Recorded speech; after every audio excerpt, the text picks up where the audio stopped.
풍랑을 잔잔케 하신 그런 모습을 볼 수 있습니다. 광풍이 불었어요. 배를 타고 가는데 광풍이 불어가지고 이 배에 물이 가득하게 되었다 그랬어요. 배에 물이 가득하게 되었어요. 그리고 지난번에 고기가 배에 가득했었죠. 물이 이제 배에 가득하게 되었다는 거예요. 그래서 이럴 때 예수님은 주무시고 계셨다는 거예요. 제자들이 예수님을 깨워서 우리를 살려달라, 우리가 죽게 됐다 이러니까 예수님께서 바람과 물결을 꾸짖었어요. 너희들 좀 잔잔해라 이렇게 했죠. 꾸짖었어요. 그러고 나서 하신 말씀, 이 바람과 물결뿐만 아니라 또 제자를 꾸짖으셨습니다. 뭡니까? 너희들에게 왜 이렇게 믿음이 어디 있느냐? 너희가 이렇게 믿음이 어디 있느냐? 이렇게 얘기했습니다. 이 제자들이 어떻게 해보려고 했는데 아마 삽시간에 물이 들어온 것 같아요. 왜냐하면 광풍이었기 때문에. 광풍, 미친 바람이라는 거죠. 갑자기 물이 들어왔어요. 그런데 여기서 우리가 볼 건 뭐냐면 예수님이 주무신단 말이죠. 어떻게 이런 상황에서 죽을, 다들 지금 물에 배가 잠겨서 곧 어떻게 될지 모르는데도 예수님은 주무시고 계십니다. 그러고 나서 하신 말씀은 오히려 같이 물을 푸지 못해 미안하다든가 이런 게 아니고 너희들 이렇게 믿음이 없냐, 오히려 야단을 치세요. 그만큼 우리 주님께서는 이런 상황에서도 하나님께 천부께 자신의 모든 것을 맡길 수 있었다는 거예요. 그러한 믿음을 얘기하는 것이죠. 그러니까 제자들은 이런 상황에서 좀 죽게 되는데 어떻게 잘 수가 있습니까? 제자들이 예수님을 야단친 게 아니라 예수님께서 제자들을 야단치는 거죠. 너희가 어째서 이렇게 믿음이 없느냐? 너희 믿음이 어디 있느냐? 이렇게 얘기했습니다. 근데 이런 경우는요, 예수님과 믿음이 강하셨죠. 제자들은 믿음이 약했단 말이에요. 죽을까를 걱정하게 됐어요. 여러분, 이 두 차이를 볼 수 있습니까? 이거는요, 머리로도 이해될 수 있는 게 아니에요. 그 순간 하나님 우리 아버지시니까 책임져 주시겠지. 이게 머리로 되는 게 아니라 이 마음의 이런 강한 확신으로 되는 것입니다. 이건 설명해도 소용없어요. 강권해도 소용없어요. 걱정하지 마라. 강권한다고 이게 되는 게 아니에요. 여러분, 담이 큰 사람 있잖아요. 이 담이 적은 사람.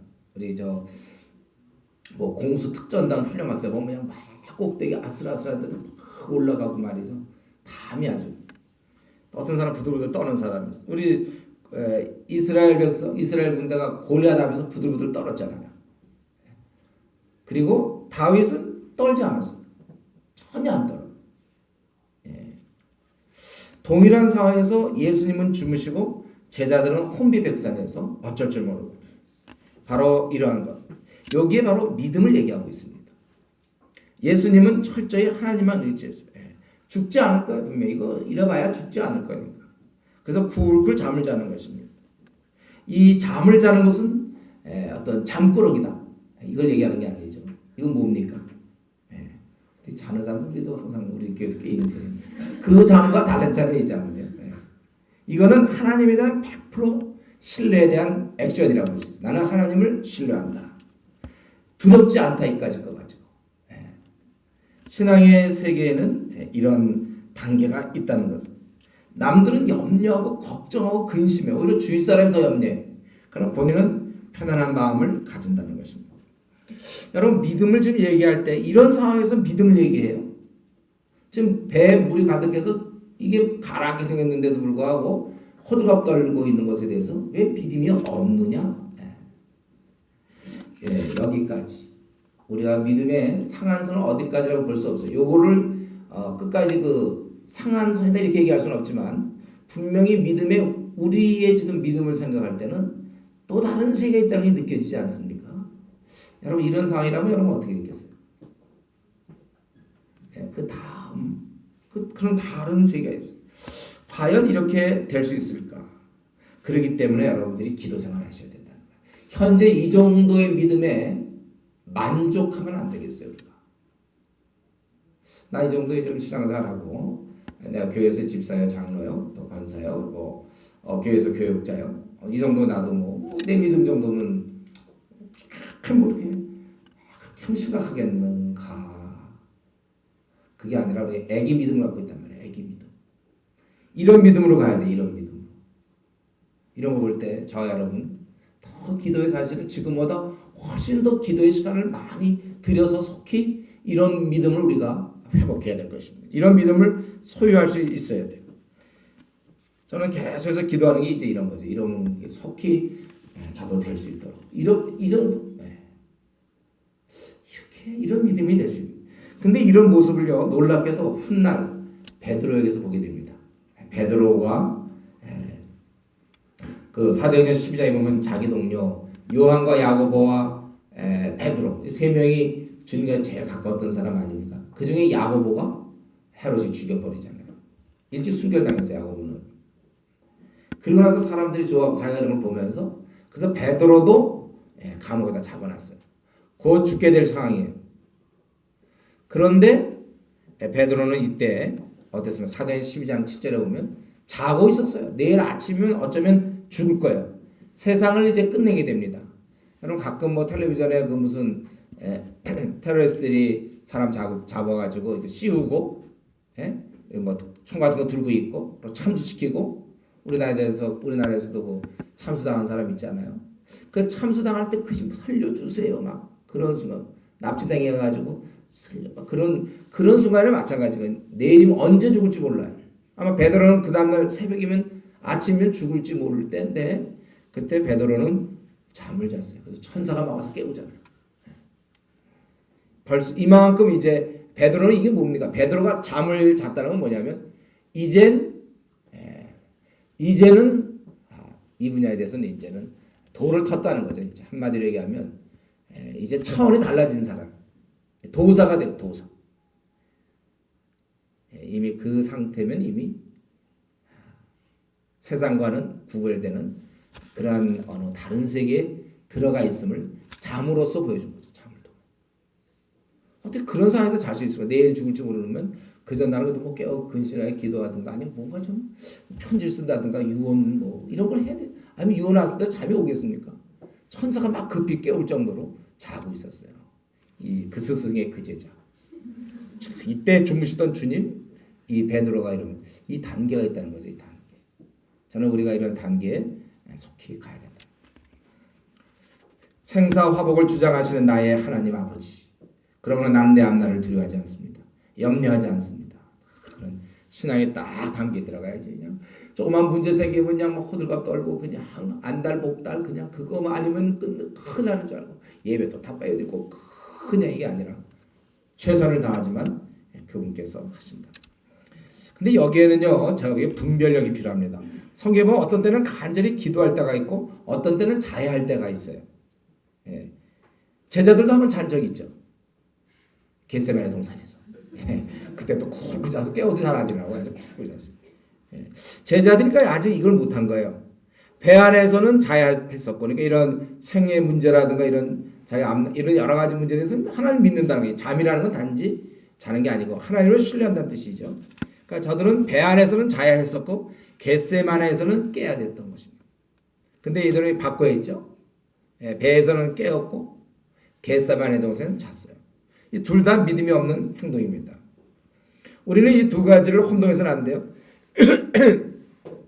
나의 먹고 사는 일, 앞날의 염려, 근심 이런 문제에 대해서는 잘 수 있을 정도만큼 여유가 있어요. 이거 막히면 나 큰일 나는데. 제가 늘 얘기했지만 자동문 얘기했죠. 늘 막히 두려워하지 마세요. 뚫린다니까. 근데 그런 문제 갖고 막 안달복달 막 근심하고 그러고. 그러나 이 하나님 나라 확장과 주님의 뜻 이런 시대의 이런 많은 문제를 보면서 이 타락한 모습을 보면서 주님 나라 위에서는 우리가 깨어 있어야 되는 것입니다. 우리 아기가 말이죠. 이 시차가 바뀐 애들, 밤낮이 바뀐 애들이 있어요. 이 밤에 자야 되는데 앙앙 울어대고 낮에는 자고. 엄마가 아주 엄청 고생하죠. 우리 하나님 보실 때 우리가 어쩌면 시차가 바뀐 그런 아기가 될지도 몰라요. 우리 시차가 바뀌지 않고 잘 때와 깰 때를 잘 구분할 수 있는 그런 사람이 돼야 되겠습니다. 그래서 우리가 염려와 근심과 먹고 사는 문제와 뭐 앞날 문제, 생사의 문제에 대해서는 잘 수 있는 사람이 돼야 되고 정말 이 하나님 나라 확장을 위해서 주의 뜻을 이루기 위해서 겟세마네 동산에서 우리가 사실은 이러면서 겟세마네 동산에 와 있는지 모르겠어요. 지금 기도할 때입니다. 우리나라에 3,800만 명의 영혼 죽어있는 영혼을 위해서 기도할 때며 500명이 지옥 가고 매일 지옥 가는데 기도할 때예요. 지금이 4,000명이 낙태로 죽어갈 이 시대에 기도할 때입니다. 불교 신자 1,000만이 끄떡도 안 하고 계속 1,000만을 유지하고 있는 이런 상황에서 우리는 기도해야 돼요. 지금은 겟세마네 때입니다. 우리는 기도할 때예요. 지금이요. 또 자신이 시험에 들지 않도록 성경에 보면은 우리가 기도 생활 대충 하는 사람도 시험에 든다고 그랬어요. 깨어 근신하여 기도해야 되는 것입니다. 우리는 세상을 이기기 위해서 하나님 뜻을 이루기 위해서 지금 깨어 있어야 된다는 것입니다. 이런 광풍이 문제였다면 그 다음에 이제 광인을 만나게 되죠. 우리 주님은 광풍과 그 다음에 광인을 만나게 돼요. 거기 26절부터 39절까지 여기 보면 이제 귀신 들린 자가 있었죠. 귀신 들린 자가 예수를 만나니 그 사람은 오래 옷을 입지 아니하며 집에 거하지도 않고 무덤 사요. 사실 옷을 입지 않는 게 얼마나 부끄러운 일이에요. 옷을 입지 않고 무덤에서 거예요. 무덤은 두려운 건데 무덤에 어울려 이 사람은. 무덤. 옷도 제대로 안 입고. 사실 요즘 그 현대 여성들 노출이 심한 사람들 많죠. 뭔가 좀 닮은 것 같아요. 제가. 노출 조심하셔야 되는데 그런 걸 아주 이렇게 부끄러운 줄 모르고 이 사람도 부끄러운 줄 모르고 옷을 입지 않고 제대로 그러고 무덤 사이에 있던 귀신 들린 자예요. 그런데 예수를 보고 부르짖으며 그 앞에 엎드려 큰 소리로 불러 이르되 지극히 높으신 하나님의 아들 예수여 당신이 나와 무슨 상관이 있나이까 당신께 구하오니 나를 괴롭게 하지 마옵소서 하니 이는 왜 그랬습니까? 먼저 예수님께서 더러운 귀신을 명하사 그 사람에게 나오라 하셨기 때문에 그렇다는 거예요. 나가라 그러니까 왜 그러십니까 하고 이제 그런 것이죠. 그래서 내 이름이 무엇이냐? 군대라 이렇게 얘기해서 군대라. 많은 귀신이 들렸더라고요. 여러분 귀신이 하나 둘이 아니에요. 많은 귀신은. 그래서 많은 귀신이 그랬더니 그러면서 자기를 무적행 끝이 없는 바닥이 없는 어떠한 그런 곳. 우리 요한계시록에서 했죠. 거기 때가 되면 이제 이런 모든 귀신 악마는 다 글로 들어가게 돼 있어요. 그래서 글로 들어가라 하지 마시기를 간구하니 마침 그곳에 많은 돼지떼가 산에서 먹고 있는지라. 그래서 거기에 들어가기를 부탁했고 주님께서 허락하셨어요. 그랬더니 귀신이 돼지떼가 들어가 돼지가 몰사하고 그리고 그 보던 자들이 치던 자들이 사람에게 알렸더니 그러고 나서 그 귀신 들린 자는 이제 나았고 또 사람들이 크게 두려워하며 37절에 보면 떠나가시기를 구하더라. 또 38절에 귀신 나간 사람은 함께 있기를 구하였고 그럴 때 예수님께서 그를 보내며 네가 집으로 돌아가서 내게 어떻게 큰일이 행하셨는지를 말하라. 그랬더니 그가 온 성내에 전파했더라. 그런 얘기죠. 여러분 한 번 이 귀신 오늘 귀신 들린 얘기를 하는데요. 한 번 귀신 들린 자는요. 자기 힘으로 자기를 구원해낼 수가 없습니다. 이미 사단에게 조종당하고 있어요. 가끔 귀신 들린 사람이 제정신 차릴 때 가끔 있다고 그러던데 그때 자기에 대해서 막 한탄하고 그러자면 그 순간 또 귀신이 또 그를 사로잡고 여러분 분명히 성경에는 귀신들이 있습니다. 이 귀신들이 가만히 있는 게 아니야. 이 귀신은 그냥 이렇게 떠다니는 게 아니라 들어가는 거예요. 누구인가 들어가서 있어요. 그래서 우리가 이 귀신에게 일단 붙잡히면 나오기가 불가능합니다. 나올 수가 없어요. 귀신에게 붙잡히면 자기 힘으로 나올 수가 없다는 거예요. 그렇기 때문에 우리가 늘 이 귀신이 침범할 수 없도록 우리가 조심해야 돼요. 그래서 보통 우리가 한 귀신 쫓아내면 그래서 깨끗이 하면 무슨 소용이 있습니까? 7 귀신 들어오잖아요. 그래서 한 귀신 쫓아낸 다음에 그래서 하나님과 깊은 교제가 돼 있어요. 말씀과 기도 생활이 그래서 필요한 거예요. 그럼 말씀과 기도 생활이 동시에 우리를 지켜주는 것입니다. 그리고 정서적으로 항상 평안해야 돼요. 늘 깊은 교제가 가능해요. 보통 귀신 들릴 때 어떻게 들리죠? 가장 대표적인 분노예요. 분노. 미움과 분노, 이때가 귀신이 들어요. 제가 보면 귀신 들린 사람들 보면 대부분 이제 미움이 생겨요. 그 미움과 분노를 이걸 어떻게 해결을 못했을 때, 그럴 때 이제 마귀가 역사할 수 있는 교도보를 형성한 것이고, 결국 그는 이제 귀신 들리게 되는 거예요. 차츰차츰 들게 되는 거예요. 이 억울함이라든가 이런 어떤 미움을 풀지 못할 때, 또 시기가 심각할 때, 제가 어떤 자매함에 귀신 들렸는데, 들렸다가 금방 또 나갔어요. 그러고 쫓아내서 나갔는데, 그 순간 딱 보니까 시기, 누구에 대해서 아주 강한 시기가 순간적으로 그런 걸 봤어요. 그 나도 큰일 났는데, 그때 이제 막 같이 기도해가지고, 또 어떤 외로움 같은 건 안 좋습니다. 그래서 우리 자취하는 사람들 너무 외로운 가운데 있지 않도록 둘씩 셋씩 공동체로 지내라고 그랬죠. 저 외국에 뭐 가려고 그럴 때 혼자 안 보내는 이유가, 그 외로움 같은 때 굉장히 위험해요. 외로움 같은 거 안 좋아. 또 아니면 자기가 지은 죄가 있는데 회개 안 하고 계속해서 상습적으로 그 죄를 즐길 때 마귀가 역사하는 거예요. 마귀의 역사. 숨겨놓은 죄가 있으면 여러분 이거 토해내지 않으면 이것 때문에 결국 우리가 마귀에 조종당하는 거죠. 점점 미쳐가는 거예요. 사울이 점점 미쳐가지 않습니까? 나중 보면 조심해야 되니까 내가 회개하지 않은 거, 아니면 뻔히 알면서 우상에게 절하는 경우, 이거는 우리가 이 구정 때 조심해야 되는데, 제가 아는 어떤 자매는 신앙생활 잘하다가 시집을 가고 안 믿는 집에 가가지고 그냥 절하라 그러니까 돼지머리에다 절하는 그 순간, 교회 다니던 사람인데 그냥 콱 돌아버려가지고 아주 고생 무척 하고 나중에 회복됐지만, 그런 일이 있어요. 이런 귀신 드는 방법에 대해서는 제가 뭐 굳이 얘기할 건 없겠어요. 이외에도 몇 가지 제가 좀 알고 있는 것도 있지만, 그래서 어떤 사람 그걸 받으려고 하는 사람도 있어요. 귀신 힘들려가지고 뭐 맞추려고 할 때 신 내린다는 거 있잖아요. 그런 것도 있고. 여러분 우리가 세상 사람들은 이 귀신에 대해서 무방비입니다. 그래서 왜 우리가 그 사람 차츰 복음 전하면, 왜 차츰 복음 전하면 안 됩니까? 빨리 왜 전해야 됩니까? 그 이유는 그가 바로 두 가지예요. 하나는 혹시 이러다 교통사고로 죽으면 어떡합니까? 그래서 빨리 전해야 되고, 또 한 가지는 그러다 혹시 그 귀신 들리면 어떡하죠? 누구를 막 증오한다든가 미움이 생겨서.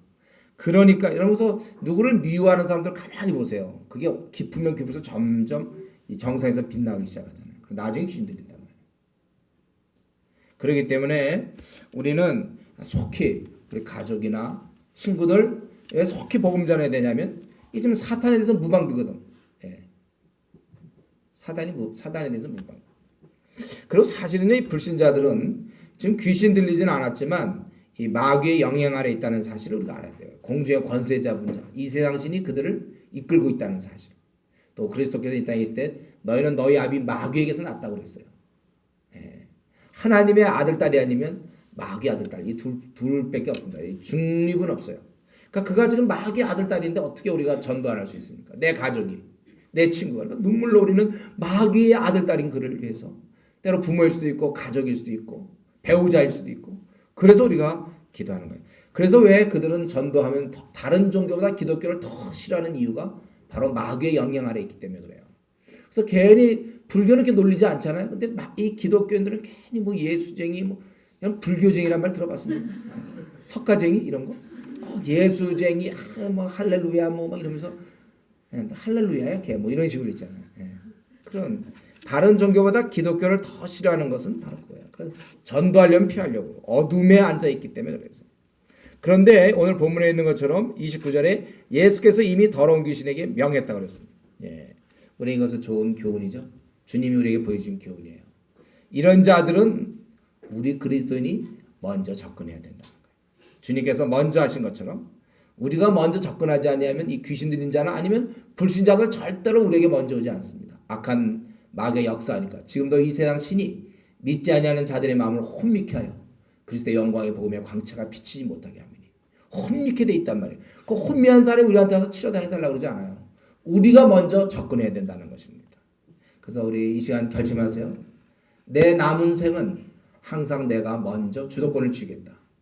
근데 회사에서나 또 학교에서나 어디에서나 내가 주도권을 쥐고 찾아가야지, 그가 나한테 올 것을 기대하는 것은 아주 어리석은 방법입니다. 내가 먼저 해야 돼. 그러니까 우리는 왜 나를 귀찮게 합니까? 이런 얘기를 당연히 들을 수밖에 없는 거예요. 저와 여러분은. 이건 기본이에요. 그러니까 이런 소리를 안 듣고 지내려는 사람은 나쁜 사람이죠. 자기의 그런 얘기 좀 안 들어보려고 상대방 영원토록 지옥 가는데도 그런 얘기 좀 안 들어보려고 하는 아주 이기적인 사람들. 그러니까 전도하지 않는 사람은 이기적인 사람이라고 생각해요. 제가 이번에 지난 주간에 이번 주간이구나. 또 요즘 막 정신이 없어요. 교회 이사들. 우리 교육자 모임에 가서 제가 우리 교육자들한테 그런 얘기를 했는데, 우리 한국교회 성도들이 전도를 안 하는 게 아니다. 나는 이제 전도를 안 하는 한국교회라고 생각했는데, 제가 보기에 전도를 안 하는 게 아니라 못 하는 거예요. 할 줄 몰라. 그 사람이 왜 외국 사람 만나고 그렇게 침착하게 가만히 있는가? 이 얘기를 입을 왜 과묵한 게 아니라 이게 안 돼, 이게 영어가. 그런 거 비슷해. 전도를 못 하는 거예요. 안 하는 게 아니고. 못 하는 거였구나. 자, 이렇게. 우리가 남은 생은요, 우리가 먼저 접근해야 됩니다. 우리가 주도적이어야 돼. 그래서 여기 회복된 자는 주님께서 그에게 이르시되, 그를 보내며 이르시되 집으로 돌아가 39절에 하나님이 네게 어떻게 큰 일을 행하셨는지를 말하라, 이렇게 돼 있어요. 우리 주님께서도 우리 제자들에게 이것을 부탁하셨죠. 가서 너희가 모든 족속 제자를 삼으라. 이게 우리의 사명이죠. 저와 여러분의 사명은 바로 여기에요. 모든 족속으로 제자 삼는 거, 이게 우리 사명이에요. 이걸 위해서 우리가 어떤 직장을 갖든지 일을 해야 되는 거예요. 이를 주님께서 원하신다는 거예요. 그렇기 때문에 이럴 때 어떻게 했을까? 이 귀신 들다 나은 자는 아이고, 명령이니까 할 수 없이, 어쩔 수 없이 복종하기보다는 그런 감사함으로, 참 자원함으로 전했을 거예요. 지금까지 보면 예수님께 은혜 받은 사람들은 어제 하지 말라고도 막 전하지 않습니까? 이러한 마음. 그렇다면 우리도 마찬가지예요. 참 큰 비참함, 그렇게 비천할 수가 없고 비참할 수가 없는 그러한 상태에서, 소망 없는 상태, 절망 가운데 죽음 앞에 굴복된 상태에서 구원받아 천국에 들어간 우리가 전도하는 것이 어떻게 의무입니까? 이게 어떻게 명령입니까? 오히려 이것은 내가 너무 이게 엄청난 사실을 알았으니 먼저는 가족에게 전할 수밖에 없고, 가까운 사람들한테 전할 수밖에 없는 거예요. 살아있는 동안, 우리가 살아갈 동안 힘써할 큰 의무는, 우리가 힘써서 애써야 될 것은 바로 주님의 귀한 은혜를 알려주는 것입니다. 그래서 우리가 알려주는 거 항상 먼 미래를 생각하면 안 돼요. 지금 하고 있는가 알아. 저는 이래, 늘 기도든지 기도의 중요성 모르는 성도가 어디 있습니까? 근데 지금 꾸준히 매일 1시간씩 하느냐, 이거죠. 전도의 중요성을 모르는 성도가 어디 있어요? 근데 실제 하느냐? 말씀을 듣고 행하는 자가 복이 있는 자지, 말씀을 듣고 그냥 중요하다는 거 알면 뭡니까? 실제로 하느냐? 그래서 어떻게든지 내가 부단히 노력해야 돼. 아까 전도는 안 하는 게 아니라 못하는 거라고 했죠. 내가 이거 기술을 익혀야 돼. 내가 영어를 못하면 어떤 경우 막 1년간 해외 연수를 가든지 그래서 저 언어 연수를 가든지 해서 막 어떠지 그걸 따려고 그러잖아요. 자격증 있으면 자격증 따야 되고. 왜 내가 전도 자격증 안 땁니까? 전도를 내가 원래 할 줄 지금 모르는데 안 하는 게 아니에요. 못 하는 거예요. 두려워요. 어떻게 해야 될지 입을 못 열겠어요. 못 하는 거예요. 할 수 있도록 자기가 방법을 찾아야 돼. 이건 누가 해줄 수 없어요. 방법을 찾아서 자기가 하는 것입니다. 그러고 나서 이제는 또 40절부터 오늘 4가지 사건이 나오는데, 이제 세 번째 사건은 그 12의 혈루증 같은 여인이 이제 예수께서 그 야이로의 딸을 살리러 가실 때 그가 43절에 보면 이에 12회를 혈루증, 하여라는 12혈루증으로 앓는 중에 아무에게도 고침받지 못하던 여자가 예수의 뒤로 와서 그의 옷가에 손을 대니 혈루증이 즉시 그쳤더라. 예수께서 이르시되 내게 손을 댄 자가 누구냐 하시니 다 아니라 할 때 베드로가 이르되 주여 무리가 밀려들어 미나이다. 이 말은 약간 책망하는 거죠. 지금 다 밀고 있는데 누가 손대냐고. 그걸 베드로가 약간, 이건 이전에 책망 들었던 베드로도 지금 한마디 한 거야 이거. 이게 무리가 막 밀려드는데 누가, 그것도 우스운 질문 아닙니까? 누가 내 옷에 손대는, 지금 탁 막 밀리고 막 이러는 중에. 근데 예수님은 그걸 얘기한 게 아니에요. 그냥 손대는 사람이 있고 그런 마음을 담아서 손에 옷가에 손만 대도 나을 줄 알고 되었던 그예요. 그래서 예수께서 이르실 때 내게 손을 댄 자가 있도다. 이런 내게서 능력이 나간 줄을 아미로다 하신대. 여자가 스스로 숨기지 못할 줄 알고 떨며 나와 엎드려 그 손댄 이유와 곧 나은 것을 모든 사람 앞에 말해. 손댄 이유는 오늘 본문에 안 나오지만 다른 데 보면 옷가에 손만 대도 나을 걸 믿었다는 거예요. 그래서 그 나은 것을 모든 사람이 말하니 예수께서 이르실 때 따라 내 믿음이 너를 구원하였으니 평안히 가라. 주님께서 이를 확인하고 넘어가는 거예요. 이 여인을 구원하기 위해 단지 그 12 혈루증보다 사실 그건 대단한 거예요. 이 여인이 볼 땐. 이제 더 이상 이 땅에서 바랄 게 없을 거예요. 그러나 바랄 게 있다는 거예요. 영원한 천국까지도 있어요. 그 12의 혈루증은 70년짜리에 편한 것이었고 그 다음에 7천억만 년짜리 그것이 있었어요. 주님께서 그거 주시려고. 그래서 일생 육신의 병을 고칠 뿐만 아니라 주님을 믿을 수 있도록 하기 위해서 이 여인을 불러서 그것을 고백하게 하신 것입니다. 우리는 이 사건을 통해서 아까 그 귀신 들린 자는 자기 힘으로 나올 수 없었어요. 그러나 오늘 이 본문을 통해서는 자기 힘으로 나올 수가 있는 사람들이 있다는 거예요. 이 여인에게 배울 점은 바로 그거죠. 자기 나름대로 자신의 문제를 해결하려고 애를 썼다는 거예요. 원래 신앙은 사실 다 이런 것입니다. 신앙이라는 것이. 이 여인은 누가 지시했거나 누가 명령했거나 누가 강권해서 예수님 근처에 간 게 아니에요. 스스로 자기가 원했어요. 그리고 가서 만지기를 자기가 한 것입니다. 자기 문제를 놓고 고민하다가 자기가 그 문제를 풀려고 애썼다는 거예요. 우리는 이 여인에게서 배울 점이 바로 그거예요. 그 당시 아픈 자가 한둘이었습니까? 별의별 병자들 많았어요. 근데 왜 하필 이 여자만 예수님을 만집니까? 여러분, 우리가 이 시간에 우리가 이 여인을 통해서 한 가지 배울 점이 바로 그겁니다. 스스로가 자기의 문제를 진단하세요. 내게 무슨 문제이다. 주님과의 관계에서 나에게는 어떤 문제가 있습니까? 그리고는 그 문제를 발견했다면 가만히 있지 말고 자기 방식대로 풀어보세요. 제가 이전에 시험 볼 때, 이거는 별로 이렇게 자랑스러운 얘기는 아니지만, 제가 저 총신신학대학원에 시험 칠 때, 저는 제가 이 시험 치기 전에 보니까 떨어질 것 같아요. 확실히 떨어지겠더라고요. 왜냐하면 철학을 그 전년도 문제를 보니까 도저히 못 풀겠어요. 시간은 다 돼가는데 제가 공부할 시간이 별로 없어가지고 그때 간사회를 할 때고 이거 딱 보니까 떨어지겠어요. 공부해도 또 해봐도 떨어져. 내가 분명히 떨어지는구나. 그럼 어떻게 할까? 떨어지는데 어떻게 할까? 가만히 있을까? 어떻게 할까? 그래서 저는 그때 떨어지지 않으려고 어떻게 했습니까? 입학시험에 안 떨어지려고 그래서 제가 대구에 있을 때 교수를 찾아가요. 철학과 교수 찾아가서 철학 좀 배워주십시오. 그리고 교수가 그러자. 그리고 자기 강의실에 앉아서 나 하나 놓고 칠판에다 있잖아. 막 2시간 동안 강의를 했어요. 그거 저한테 큰 도움이었어요. 그래도 그렇게 배웠는데도 제가 해보니까 또 떨어지겠어요. 그래서 할 수 없다 이때는. 붙어야 되는데 이거 무슨 방법을 써야 될 거 아니에요. 불과 그때가 얼마 안 나요. 한 달도 채 안 남았나? 분명히 떨어지니까. 그래서 그때 어떻게 했냐면 제가 철학에 대한 거 있잖아요. 나올 만한 문제를 다 뽑았어. 그러고선 서론, 본론, 결론 내 나름대로 적었어요. 노트에다가. 그래서 외우는 거예요. 볼 거 없어. 이거 철학적으로 생각할 게 없어. 그냥 막 외우기 이 방법밖에 없어. 막 외워가지고. 그래갖고 정말 갔더니 그때 6문제인가나? 그 제 바로 앞에 앉은 사람이 철학과 출신이었거든요. 근데 이제 시험 문제 저는 그 철학과 출신이 자기 철학을 잘 하니까 문제 나오면 나름대로 이제 그때 가서 꾸미는 거야. 서론 어떻게 쓰고 본론 어떻게 결론 어떻게 쓸까. 그거 하고 있는 동안 저는 외워갖고 쭉쭉 나갔거든요. 그래서 이제 문제를 걷는데 이 친구 보더니 간사님 이거 저보다 더 잘 쓰셨네 이러더라고요. 그럴 수밖에 없는 게 저는 다 외워갖고 썼고 제가 그 철학 안 됐으면 저 떨어졌을 거예요. 자기가 판단해서 문제를 해결해야 될 거 아니에요. 자기가. 제가 우리 지금 그 참하신이 없다고 말하기 전에 이 책도 마찬가지예요.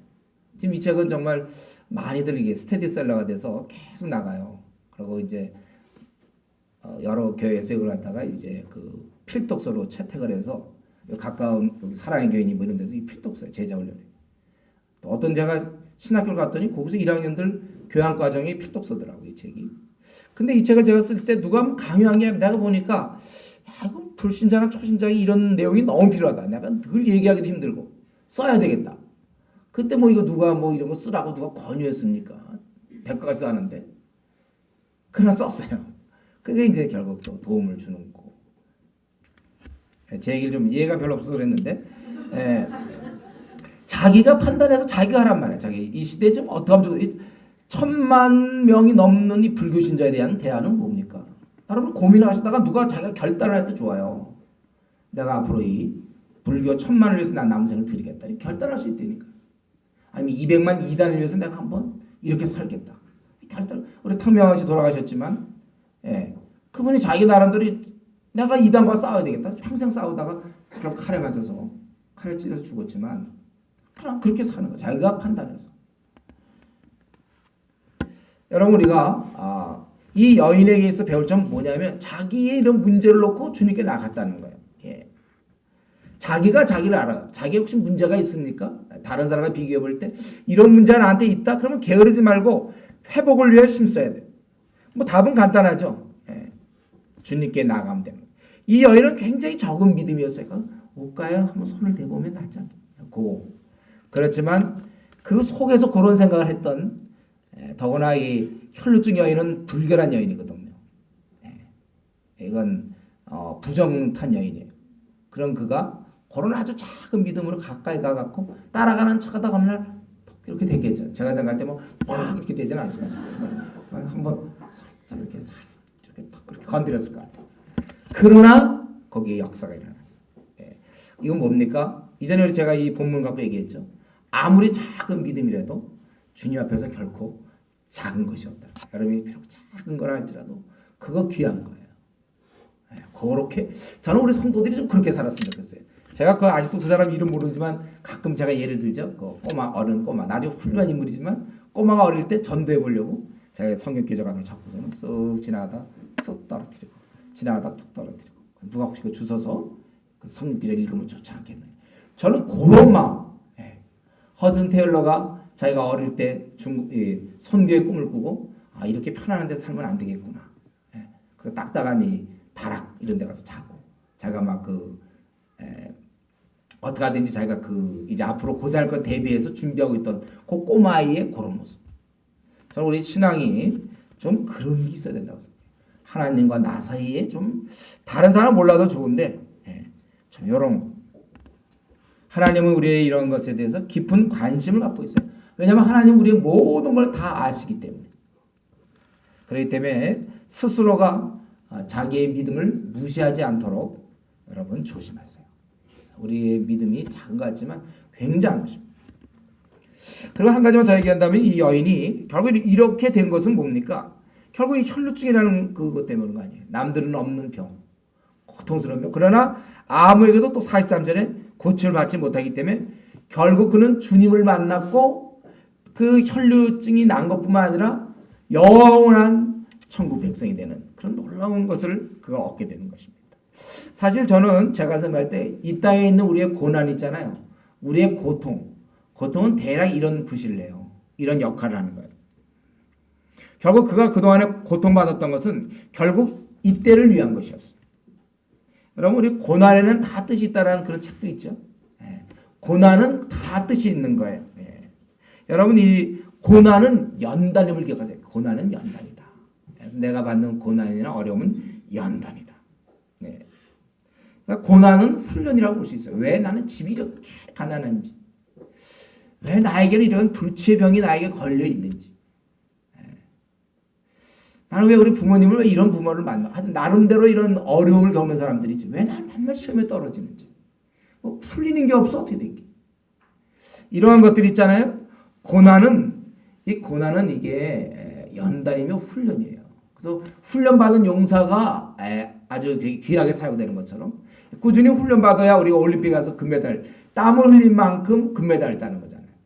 그러니까 고난 없이 너무 잘 풀린 사람, 집안도 괜찮고 시험도 딱딱 붙고 능력도 있고 쭉쭉 잘 풀리는 사람, 그런 사람은 뭐냐면 물이다 그거죠. 그건 물로 보면 돼요. 그럼 물이에 물. 아무짝에도 쓸모가 없어요. 왜냐면 여러분 올림픽 나가려면 그래도 우리가 뭐 10개월 훈련을 받아야 되는 거 아닙니까? 그러니까 이 고난이라는 것은 여러분 10개월 훈련인 줄 아세요. 그래서 가서 금메달 따는 거예요. 이 여인이 지금 가서 금메달 딴 거랑 똑같은 거죠. 그래서 고난은 훈련이다. 그래서 요셉 같은 경우가 대표적인 거 아닙니까? 11아들과 요셉의 차이를 생각해보세요. 요셉의 차이. 이 11아들은 이건 훈련이 안 돼 있어. 그냥 놀았어. 놀아서 올림픽 나가보니까 다 떨어지죠. 요셉은 그냥 열심히 땀 흘리면서 훈련을 받았다. 그냥. 그래서 금메달, 이게 총리거든요. 그거 딴 거죠. 금메달이 총리인지 알죠, 여러분? 총리. 그거 딴 거예요, 그 사람은. 열심히 일해가지고. 열심히 땀 흘리고 훈련을 받았거든. 근육이 막 나오고 말이죠. 체력이 더 빨리 뛰고, 이래서 그냥 훈련을 잘 받아갖고 딱 금메달 딴 거예요.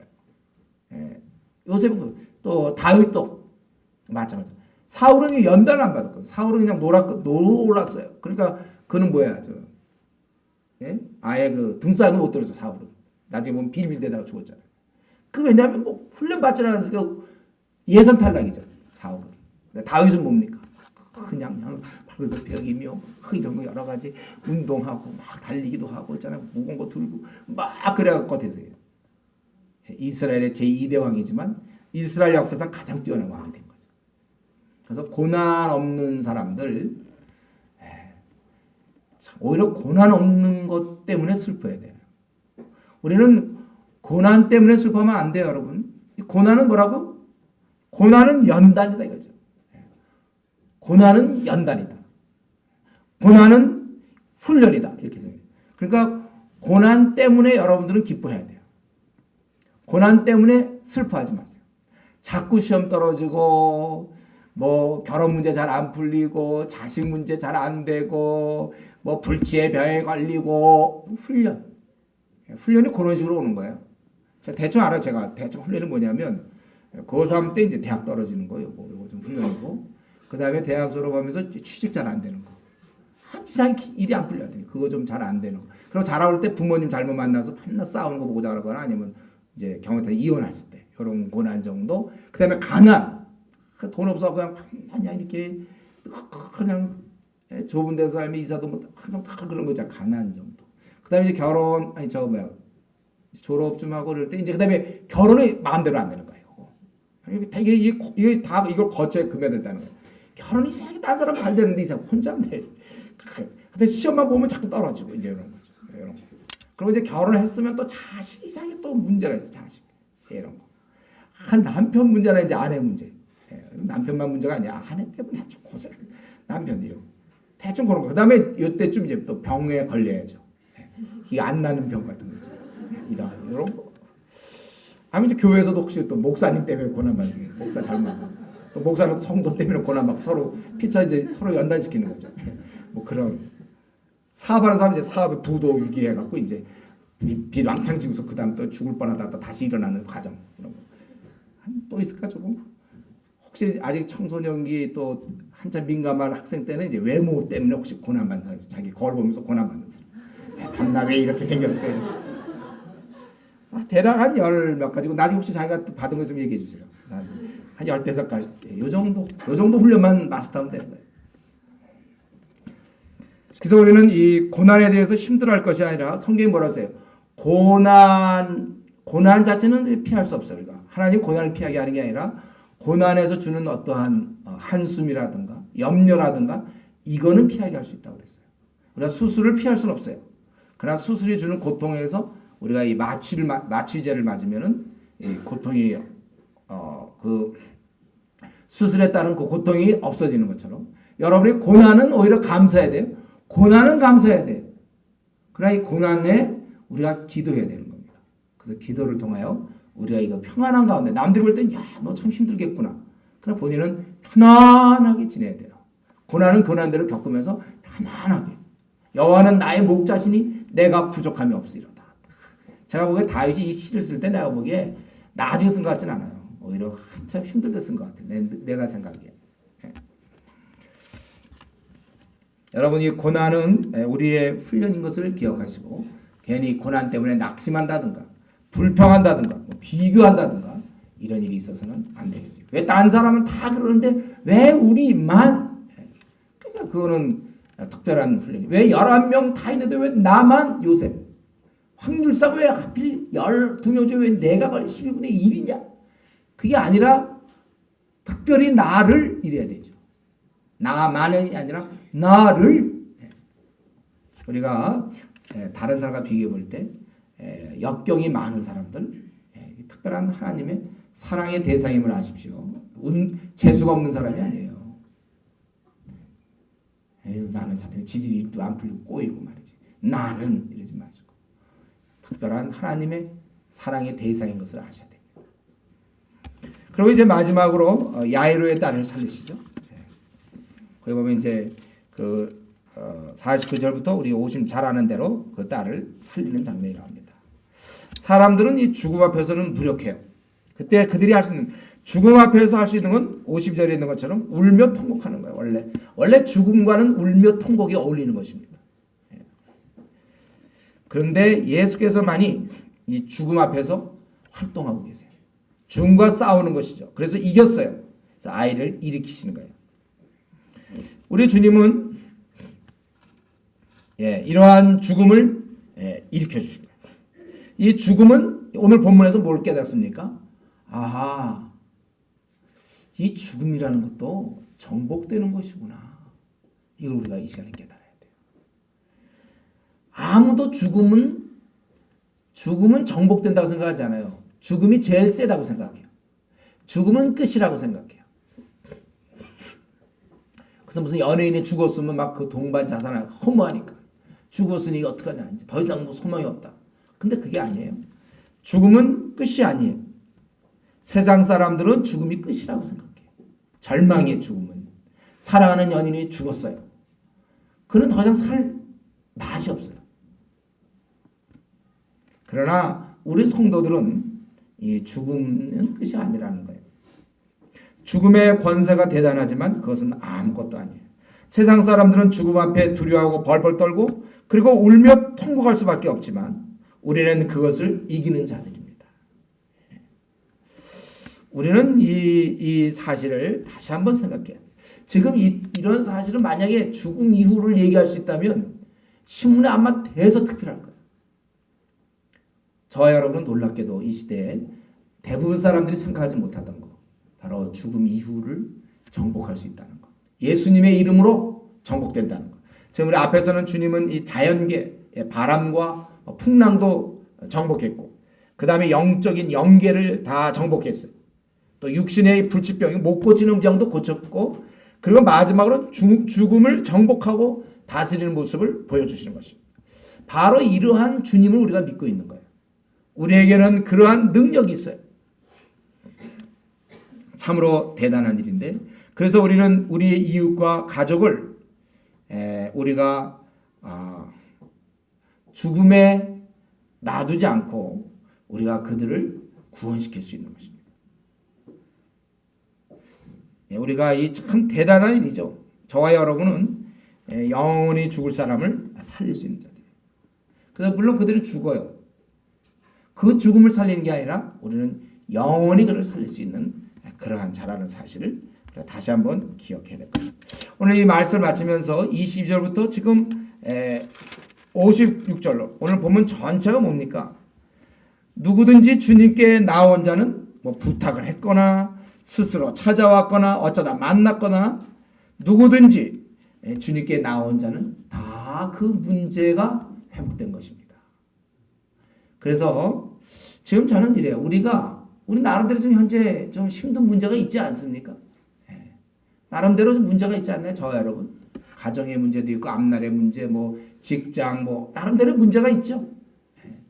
이 문제는 오늘 답은 뭡니까? 그건 해결될 문제라는 거예요.